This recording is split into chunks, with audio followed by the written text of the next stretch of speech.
몸은 지상에, 영혼은 천상에. 그런데 그보다 훨씬 더 놀라운 기적을 주님께서 제 안에 하셨습니다. 지금부터는 그것에 관해 얘기하겠습니다. 앞서 얘기한 것은 신체적, 물질적, 물리적인 측면에 관한 것이었지만 이것은 다른 것이며 그만큼 훨씬 더 아름답고 상상할 수도 없을 만큼 황홀한 체험이었습니다. 이번 사고로 제가 체험했던 가장 극적이고 훌륭하며 설명할 수 없을 만치 놀라운 것은 제가 지금부터 설명하는 것이며, 하지만 그것은 사람의 말로는 도저히 설명할 수 없는 것임을 이해해 주기 바랍니다. 사실 그것을 이 세상의 말로 제대로 설명한다는 것은 불가능합니다. 제 몸은 수처럼 검게 타서 병실에 누워있는 동안 제 영혼은 놀랄 만큼 하얀 터널 속에 있었습니다. 그리고 어떻게 묘사할 수 없을 만큼 밝은 하얀 빛이 제 주위를 감싸고 있었는데 그 안에서 저는 환희와 평화와 행복을 충만하게 느낄 수 있었습니다. 인간의 말로는 간단히 표현할 수 없는 감정이었습니다. 그 순간에 제 안에서 흐르는 감정을 설명할 수 있는 지상의 말은 없습니다. 그 순간 저는 정말 엄청나게 황홀했고 표현할 수 없을 만치 감정의 최고조에 달했습니다.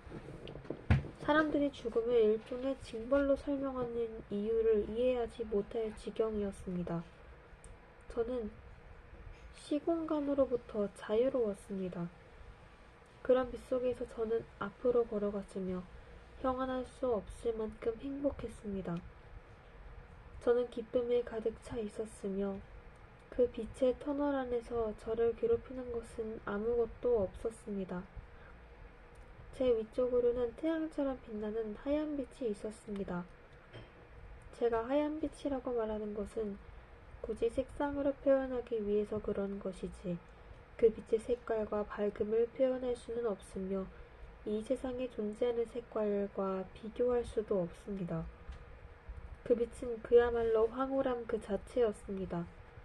그 빛은 제게 정말이지 위대한 사랑과 평화의 원천 같았습니다. 그 빛과 함께 표현할 수 없는 사랑과 제가 세상에서 알지 못했던 평화가 저를 둘러싸고 있었기 때문입니다.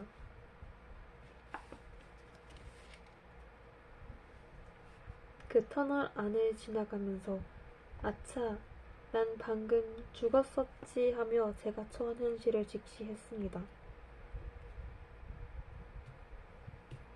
그 순간 제 아이들을 생각하고는 탄식했습니다. 오 하느님, 제 아이들을 어떻게 해야 하나요? 저는 직장일로 인해 늘 바쁘고 스트레스를 많이 받는 까닭에 아이들을 위해 시간을 전혀 내어주지 못한 엄마였습니다. 저는 이른 새벽에 집을 나서 저녁 늦게야 귀가했습니다. 그러다 보니 가족을 제대로 보살필 수가 없었습니다.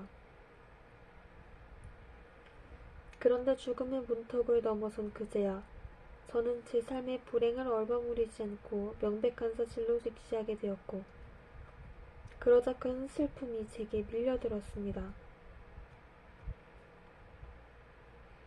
제 곁에 아이들이 없어 내적으로 공허함을 느낀 그 순간 저는 몸의 무게도 신공간 차원도 느낄 수 없었습니다. 다시 위쪽으로 시선을 두자 매우 아름다운 무엇인가를 볼 수 있었습니다. 그 순간 저는 그때까지 저와 관계되었던 모든 사람을 단 한순간에 그것도 동시에 볼 수 있었습니다. 정말 눈 깜짝할 순간이었지만 제 인생에서 만났던 모든 사람, 산 사람이나 죽은 사람 할 것 없이 모두를 보았습니다. 오래전 세상을 떠난 증조부, 증조모, 조부, 조모 그리고 부모님과 가볍게 포옹하기도 했습니다. 형언할 수 없이 충만하고 놀라운 순간이었습니다. 그러면서 제가 그동안 환생에 관한 사실에 속았던 것을 알게 되었습니다. 저는 사람이 죽은 후 환생한다는 사실을 아주 열정적으로 믿고 옹호했었습니다. 저희 할머니가 다른 사람으로 환생했다는 것도 의심하지 않았으며 다만 정확하게 누구로 환생했는지는 모른 채 있었습니다.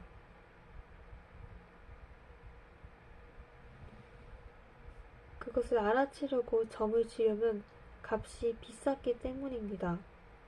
그럼에도 저의 증조부와 조부가 환생한 것으로 여겨지는 사람들을 재차 만나곤 했습니다. 그런데 이제 진짜로 환생한 사람이 아닌 진짜 저의 증조부 그리고 조부와 포옹할 수 있었습니다. 우리는 정말 실감나게 포옹했고 그 한순간에 저는 모두를 만났습니다. 그리고 제가 예전에 알고 지냈던 모든 사람들, 산 사람과 죽은 사람을 모두 만날 수 있었는데 그 모든 것이 한순간에 이루어졌습니다. 특히 제 딸을 끌어안았을 때 그 아이만은 그 촉감을 실제적으로 느끼며 놀란 듯 보였습니다. 당시 9살이었던 제 딸은 엄마인 제가 끌어안자 너무나 실제적으로 그 감정을 느끼고 있었습니다. 즉 제가 혼수 상태에서 꼼짝도 못하고 병실에 누워있으므로 우리 가족 모두가 저를 걱정하고 있던 바로 그 순간에 제 딸은 엄마인 저의 촉감을 느꼈던 것입니다.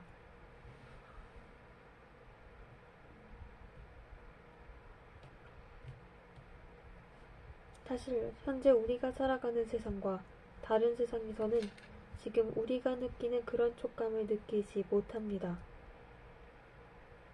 현실을 벗어난 초자연적 세계에서 시간은 멈춰 있고 지금 우리 눈에 보이는 육신이나 물질은 사라진 채 그냥 경이로울 뿐입니다.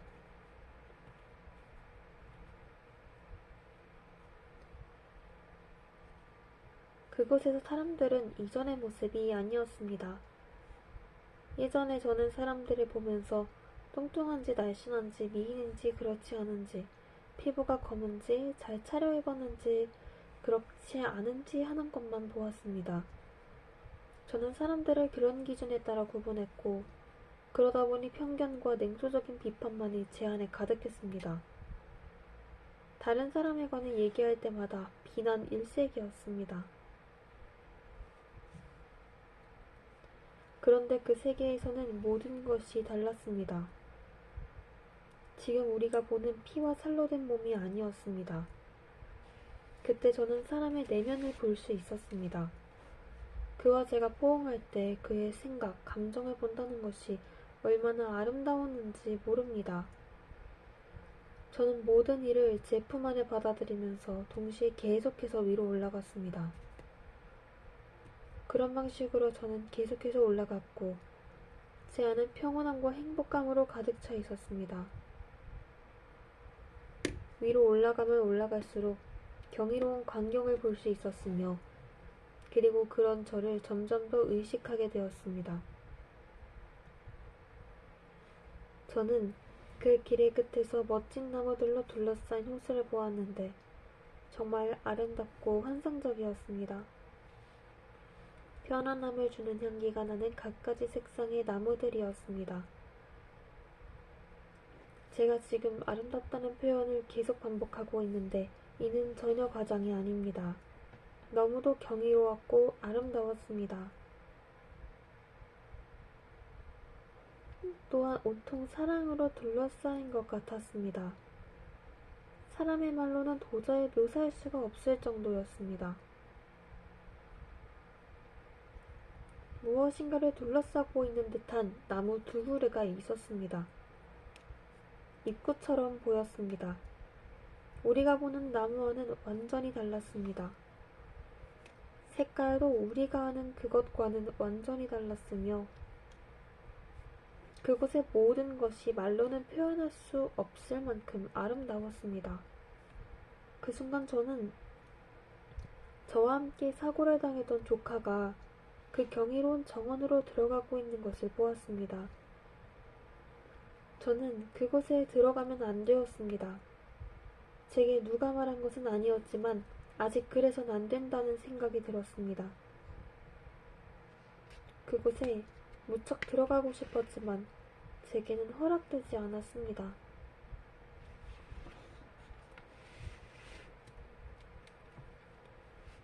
다시 지상으로 돌아옴.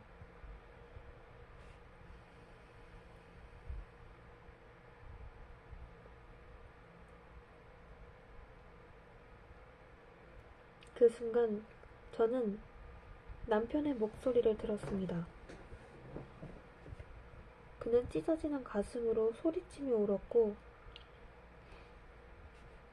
영혼 깊은 곳에서 나오는 소리로 아내인 저를 불렀습니다. 글로리아, 글로리아 제발 나를 혼자 내버려 두지 마. 우리 아이들에겐 당신이 필요해. 글로리아 나를 혼자 내버려 두지 마. 그 순간 저는 모든 것을 보았습니다. 정말 그 짧은 한순간의 모든 것을 한눈에 다 보았습니다. 고통스럽게 울부짖는 남편의 모습도 볼 수 있었습니다. 그도 역시 다쳤기 때문에 피범벅이 되어 있었습니다. 그도 역시 벼락에 맞지는 않았지만 번개에서 방사된 높은 에너지에 의해 공중으로 튕겨졌다가 바닥으로 이리저리 내동댕이 쳐졌습니다. 마치 고무공처럼 몸이 위아래로 튀었던 것입니다. 그러면서 남편도 결코 가볍지 않은 부상을 입었고 상처에서는 피가 흐르고 있었습니다.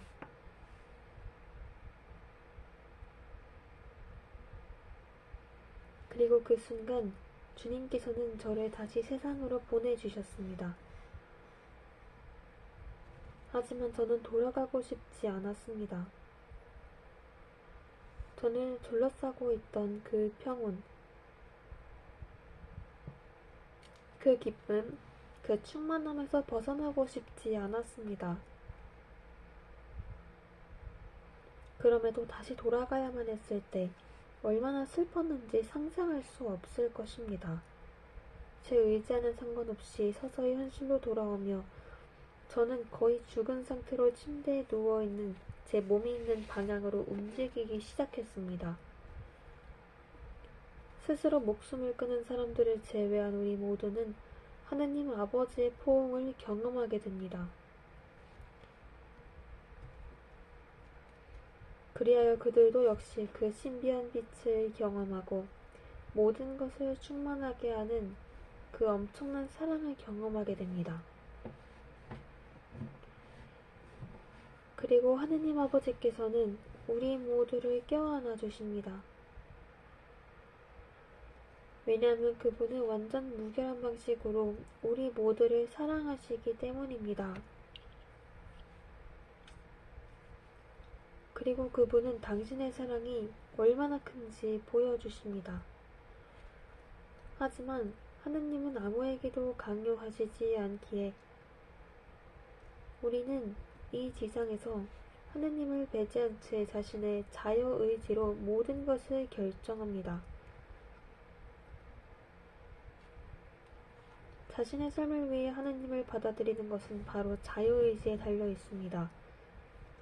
하느님을 아버지로 받아들이고 하느님과 하느님의 계명 혹은 사랑에 따라 살아갈 것인가 그렇지 않을 것인가, 아니면 단지 미움과 멸시만을 삼고 이 세상에 퍼뜨리는 거짓의 아비이며 죄의 멸망과 근원인 사탄을 받아들일 것인가 하는 것은 자신에게 달려 있습니다. 하느님 아버지와 이런 포옹을 한 다음에는 예수님은 각 영혼을 하느님 아버지께 주십니다. 그리고는 우리 각자가 자기 삶의 하느님을 아빠 아버지로 받아들일지 그렇지 않을지는 각자의 자유의지에 맡겨두십니다. 우리가 이 세상에서 하느님 아버지 없이 살기로 결정할 경우 그분은 우리의 결정을 존중하시고 당신의 뜻을 우리에게 강요하지 않으시기 때문입니다.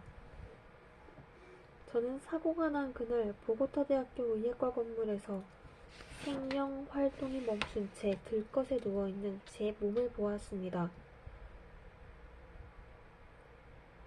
저를 둘러싼 의사들이 작동이 완전히 멈춘 제 심장에 전기 충격기로 충격을 가해 다시 뛰게 하려고 노력하는 모습도 보았습니다.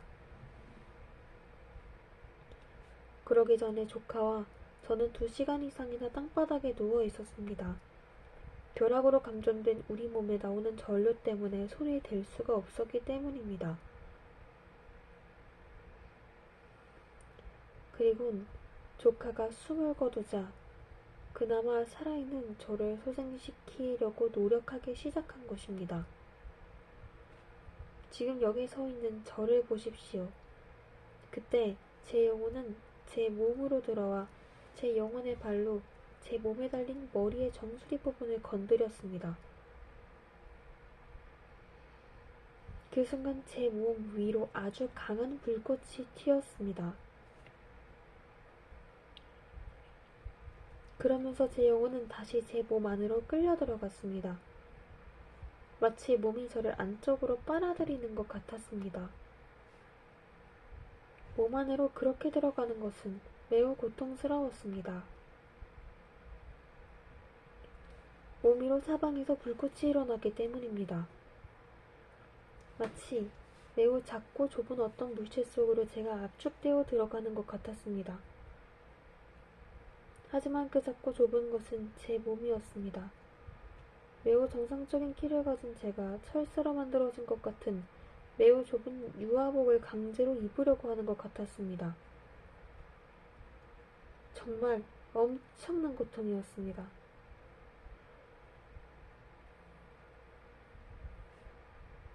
그리고 바로 그 시점부터 전신 화상을 입은 제 몸의 고통도 느끼기 시작했습니다.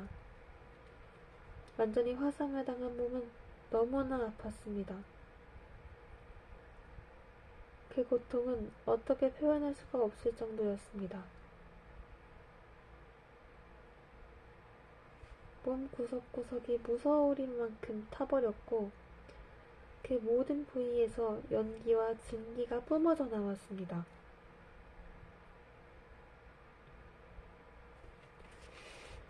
저는 의사들이 외치는 소리를 들었습니다. 환자가 정신을 차렸어요. 정신을 차렸네요. 그들은 기뻐 어쩔 줄 몰라 했지만 제가 느끼는 고통은 너무 컸습니다. 다리는 완전히 새까맣게 되어 마치 숯덩이 같았습니다. 온몸을 덮고 있던 피부가 타버리며 생살이 완전히 드러나 있었습니다. 수치된 몸뚱아리. 그럼에도 가장 크고 가장 참을 수 없었던 고통은 허무감이었습니다. 그것은 또 다른 차원의 고통이었습니다. 저는 지극히 세속적인 여자였고 해방감을 만끽하던 여자였으며 독립심이 강하고 자의식이 뚜렷한 능력 있는 전문직 여성이었습니다.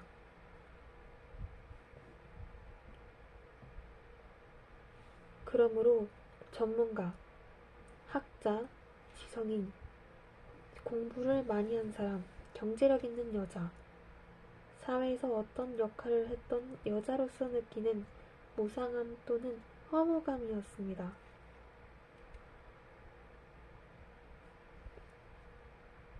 그러나 동시에 저는 제 몸의 노예였고 아름다움과 패션의 노예였습니다.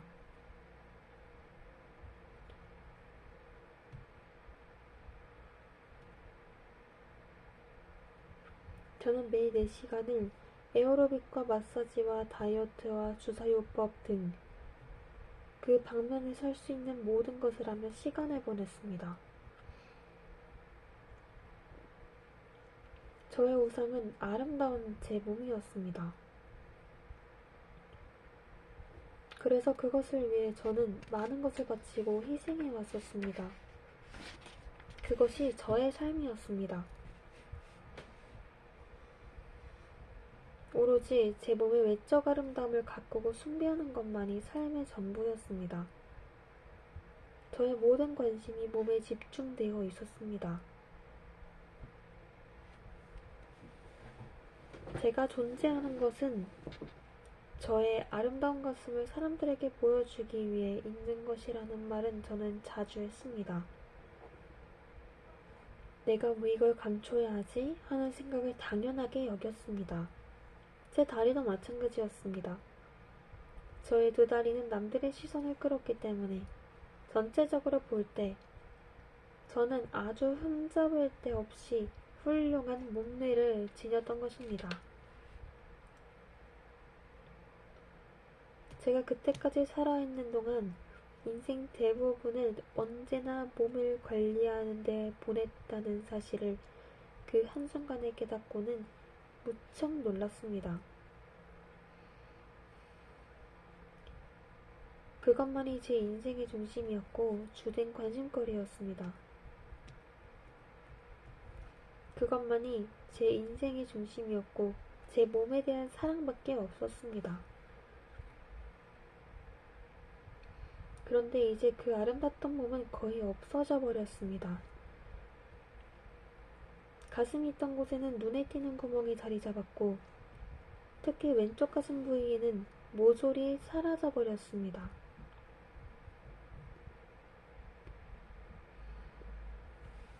그 아름답던 다리도 보기에도 끔찍하게 되어 하얀 뼈만 남아 있었습니다.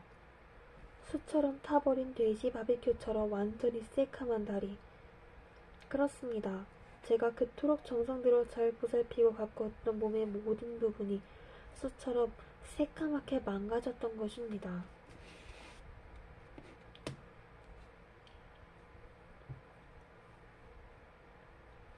부끄러운 고백. 사람들은 저를 사회보장병원으로 옮긴 다음 수술실로 들여보냈습니다. 거기서 그들은 신속하게 수술의 척수에 타버린 피부 소식을 떼어내기 시작했습니다. 마취를 하는 동안 저는 두 번째로 심장 정지 상태가 되었습니다.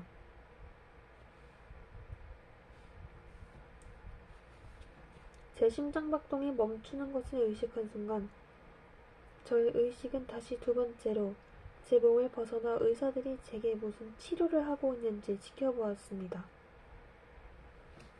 의사들이 제 몸을 둘러싸고 어떻게 저를 소생시키기 위해 그들이 열정적으로 모든 방법을 다 동원하는 모습을 지켜보았던 것입니다. 저 역시 몸이 매우 염려스러웠습니다. 무엇보다도 다리가 가장 염려되었습니다. 그 순간에도 여전히 제가 제 몸과 다리의 주인인 것처럼 자만심을 가지고 있었으며 스포츠와 훈련을 통해 잘 단련시켜서 모든 사람들로부터 감탄의 대상이 된 것이 제 능력이었다고 생각했던 것입니다. 그런데 그 순간 갑자기 경악할 만큼 끔찍하고도 지독한 일이 벌어졌습니다.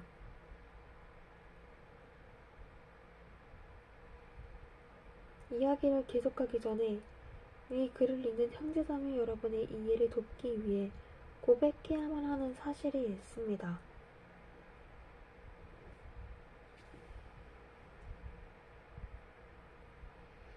제 몸을 위해 그랬던 것처럼 저는 종교적으로도 다이어트 중이었습니다. 저는 하느님과의 관계에서도 다이어트 중인 가톨릭 신자였던 것입니다. 이 중요한 사실을 여러분이 아셔야 하는데 저는 죄질이 참 나쁜 가톨릭 신자였습니다. 제가 하느님과 관련해 맺고 있는 것이라곤 겨우 25분 걸리는 주일미사에 참석하는 것뿐이었습니다. 저는 항상 강론이 가장 짧은 미사를 찾아다녔습니다. 제게 있어 강론은 따분하게 그지없는 것이었기 때문입니다. 사제들이 강론을 길게 할 때면 얼마나 고통스러웠는지 모릅니다. 이것이 하느님과 저 사이를 잇는 유일한 끈이었습니다. 지독하고 몸이 건조하고 메마르고 결핍된 관계였습니다.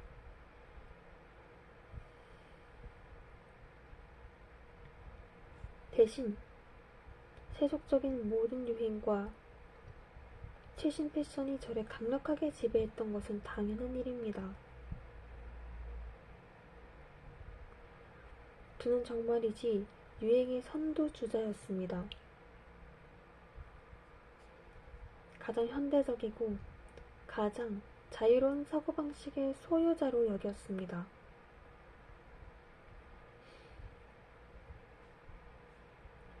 제게는 기도의 보호가 필요 없었으며 신앙은 거추장스러운 것이었습니다. 그러니 하느님 자비의 힘에 대한 믿음 또는 미사 성찬의 힘에 대한 믿음이 도무지 없었습니다. 그리고 의학을 계속 공부하여 전문의가 되었을 때는 그 자만이나 변덕스러움이 절정에 달했습니다. 대학 시절에 어느 날 가톨릭 신부님이 악마가 없다면 지옥도 없다라고 말하는 것을 들었습니다. 그것은 바로 제가 듣고 싶어 하던 말이었습니다. 저는 그 즉시 속으로 생각했습니다. 악마와 지옥이 없다면 우리 모두 천국으로 가겠네. 이제 걱정할 필요가 없네. 그럼 이제부터 내가 하고 싶은 대로 그냥 할 수 있겠네. 신부님의 말뜻은 악마는 분명 존재하고 지옥도 있다는 것이었지만 저는 제가 원하던 대로 받아들였던 것입니다. 지금 제가 매우 후회하고 매우 부끄러움을 느끼며 여러분에게 고백할 게 있습니다. 그 당시 저를 그나마 교회에 붙잡아 두었던 유일한 끈이 바로 지옥에 대한 믿음이었던 것입니다.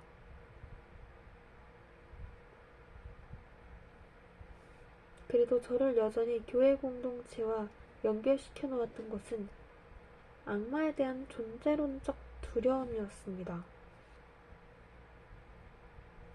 그래서 악마와 지옥은 존재하지 않는다고 사람들이 말하는 것을 듣는 순간 저는 혼잣말로 중얼거렸습니다.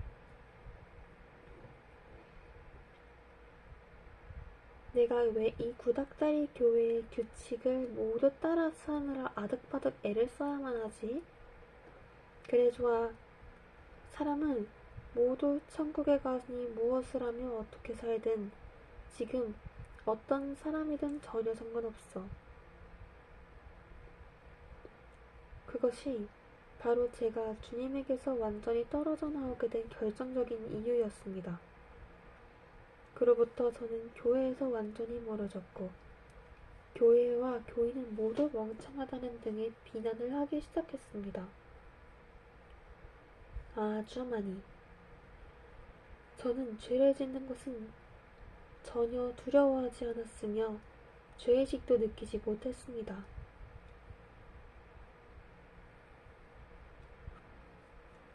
그러면서 하느님과의 관계를 깨뜨리기 시작했습니다. 하지만 제가 짓는 죄는 제 안에만 머물러 있지 않았습니다.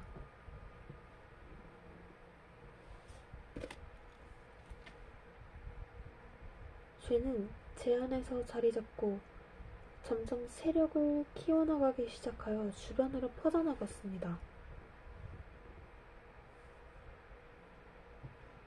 그리고 점점 다른 사람들을 감염시켜 나갔습니다. 저는 부정적 의미에서 활동적인 사람이 되었습니다. 그렇습니다. 저는 그때부터 다른 사람들에게 악마는 존재하지 않으며 단지 성직자들이 꾸며낸 것에 지나지 않는다고 말하고 다녔습니다. 그리고 언제가 푼더는 대학에 있는 제 동료들에게 하느님도 존재하지 않으며 우리는 하느님의 창조물이 아니라 자연발생적인 진화의 산물일 뿐이라는 얘기를 하기 시작했습니다.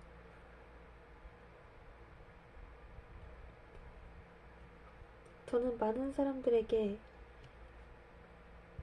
영향을 미치는 데 성공했습니다. 이 사실을 미리 얘기하는 것은 여러분이 다음 이야기들을 더 잘 이해할 수 있도록 하기 위해서입니다.